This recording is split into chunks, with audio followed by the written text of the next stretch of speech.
ভাবুন তো, যে শহরে আপনাকে বছরের পর বছর ধরে নির্যাতন করেছে, ঘর ছাড়া করেছে, প্রিয়জনদের হত্যা করেছে, যদি একদিন সেই শহর আপনার হাতে চলে আসে, আপনি কি করবেন?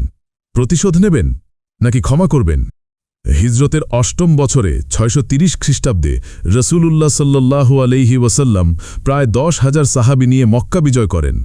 কুরাইশা তখন ভেবেছিল আজ নিশ্চয়ই রাসূল সাল্লাল্লাহু আলাইহি ওয়াসাল্লাম প্রতিশোধ নেবেন, কারণ তারা মুসলমানদের ওপর বছরের পর বছর নির্যাতন চালিয়েছিল।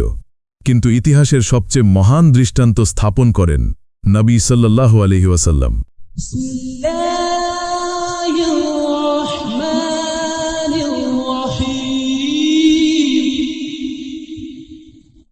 মক্কা বিজয়ের পর কাবার সামনে দাঁড়িয়ে রাসূল সাল্লাল্লাহু আলাইহি ওয়াসাল্লাম বললেন, আজ তোমাদের প্রতি কোনো ভর্ৎসনা নেই, তোমরা সবাই মুক্ত।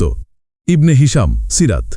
কুরআনে আমরা পাই, قال لا تزريب عليكم اليوم يغفر الله لكم وهو أرحم الراحمين। আজ তোমাদের কোনো ভর্ৎসনা নেই, আল্লাহ তোমাদের ক্ষমা করুন, তিনি দয়ালুদের মধ্যে সর্বাধিক দয়ালু।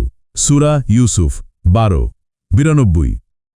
যারা দীর্ঘদিন শত্রুতা করেছে, রসুল সাল্লাল্লাহু আলাইহি ওয়াসাল্লাম তাদের প্রতিশোধ না নিয়ে ক্ষমা করে দিলেন। মক্কার মানুষ অবাক হয়ে গেল এবং এর প্রভাবেই হাজারো মানুষ সেদিন ইসলাম গ্রহণ করল। এর থেকে যে শিক্ষা আমরা পাই তা হল, ক্ষমা মানুষের হৃদয় জয় করে নেয়। ইসলাম প্রতিহিংসা নয়, দয়া ও ন্যায় বিচারের ধর্ম।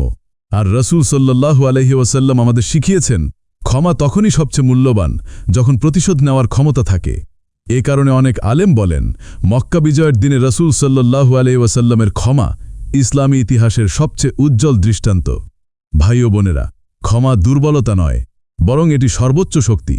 আসুন আমরা নবী সাল্লাল্লাহু আলাইহি ওয়াসাল্লামের আদর্শকে অনুসরণ করি। ফলো, লাইক, কমেন্ট করুন যেন এমন আরও কন্টেন্ট আপনার কাছে পৌঁছে যায়। ইসলাম প্রচারে আপনার একটি শেয়ারই হতে পারে কারো হেদায়েতের দরজা।